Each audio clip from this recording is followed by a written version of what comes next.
Ultrasound is a fantastic tool to help you take care of the patient in your emergency department with undifferentiated shock. I have a 45-year-old patient who's come into the emergency department. He has chest pain and shortness of breath. I want you to be thinking about a patient who comes into your emergency department. He is a 45-year-old gentleman who complains of chest pain and shortness of breath. His vital signs are temperature 37 degrees Celsius, pulse 105, blood pressure 75/50, respiratory rate of 28, and oxygen saturation of 93%. There are multiple protocols that can be followed to elucidate the type of shock your patient has. We're going to talk about some of the views from the Rush ultrasound protocol.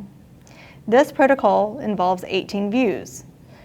While that sounds like a lot of information, you are probably already familiar with many of the views. The Rush protocol divides the body into 3 systems: the pump or the heart, the tank or the volume status, and the pipes or the aorta and lower extremity veins. During this protocol, different findings are suggestive of certain types of shock. Determining which type of shock the patient has will allow you to rapidly target therapies. First, we want to start with the heart or the pump.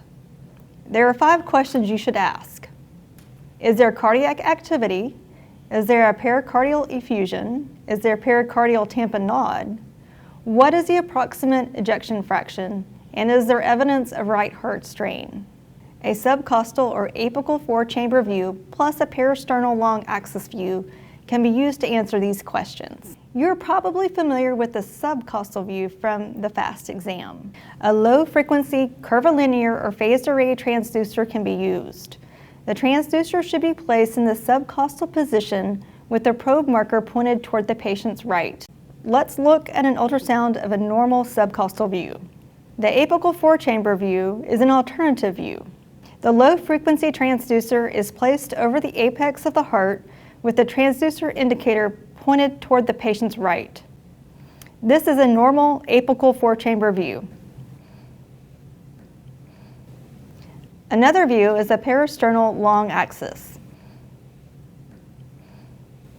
The peristernal view is obtained by placing the transducer to the left of the sternal border in the 3rd to 4th intercostal space with the transducer indicator pointed toward the patient's right shoulder. This is a normal peristernal long axis view. Now we are going to show different abnormal ultrasound findings. This ultrasound shows pericardial effusion. In this patient, the effusion has progressed to tamponade. Note the collapse of the right ventricle. If the patient does not have enough blood return to the heart, for instance in hemorrhagic shock, the heart will be hyperdynamic. The patient will have a rapid heart rate and a high ejection fraction. A patient with congestive heart failure will have a hypodynamic heart with a low ejection fraction. Finally, if the patient has a large pulmonary embolism, evidence of right heart strain can be present. Normally, the left ventricle is larger than the right. Here we can see the right ventricle is larger than the left. The next step of the exam is to do the 3 traditional intra-abdominal views of the FAST exam.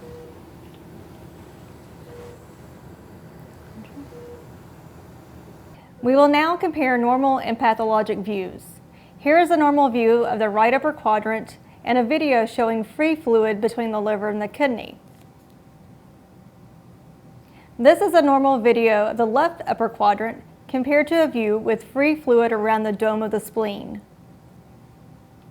We see a normal transverse suprapubic view and a video with a large amount of free pelvic fluid.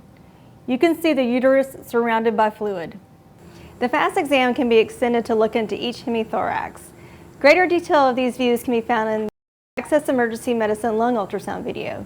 Briefly, each hemithorax should be imaged for the presence of pulmonary edema, pneumothorax, and pleural effusion. Normal lungs should slide with rotations. The bright white line is the pleura. Note how it slides back and forth. The patient in this video has a pneumothorax. Note the lack of lung sliding. Here, numerous B lines indicate pulmonary edema. This hypoechoic area is a pleural effusion. Now we move to the inferior vena cava in order to evaluate the patient's tank. The vena cava can be imaged to estimate volume status. A low-frequency probe should be used to obtain a longitudinal image of the vena cava. Respiratory variation should be measured 3 centimeters proximal to the atriocaval junction. A normal vena cava will have a collapse of 30 to 70% with respirations. A low-pressure vena cava will be small and collapse more than 70% with respiration. A high-pressure vena cava will have minimal collapse during respirations. Next, we image the patient's aorta and lower extremity deep veins to look at the patient's pipes. From your view of the vena cava, fan your transducer slightly to obtain a long-axis view of the aorta. The aorta is a thicker-walled vessel located to the patient's left of the IVC. After locating the aorta, the transducer should be rotated 90 degrees so that the probe indicator is pointed toward the patient's right side. High, middle, and low images of the aorta should be obtained. Measurement should be made in this transverse view. A normal diameter is less than 2 centimeters. While the risk of rupture increases with size, even small aneurysms can rupture. Finally, we image the deep veins of the lower extremities. Both the femoral and popliteal veins should be viewed. If no clot is present, the walls of the veins should touch with transducer pressure. If clot is present, the walls of the veins will not touch, even when enough pressure to compress the artery is applied. Now I want you to think about our patient. He's a 45-year-old gentleman with chest pain and shortness of breath. He's afebrile, tachycardic, tachypnic, hypotensive, and hypoxic. I'm going to show you different sets of ultrasound videos, and I want you to diagnose the type of shock this patient has. Here we see a hyperdynamic heart, a low-pressure vena cava, and an abdominal aortic aneurysm. So this patient has hypovolemic shock from a ruptured aorta. What if we instead see a patient with a hypodynamic heart, a high-pressure vena cava, and pulmonary edema? This patient has cardiogenic shock, and we will initiate a very different treatment. Ultrasound is a fantastic tool to help you take care of your critically ill patient with undifferentiated shock.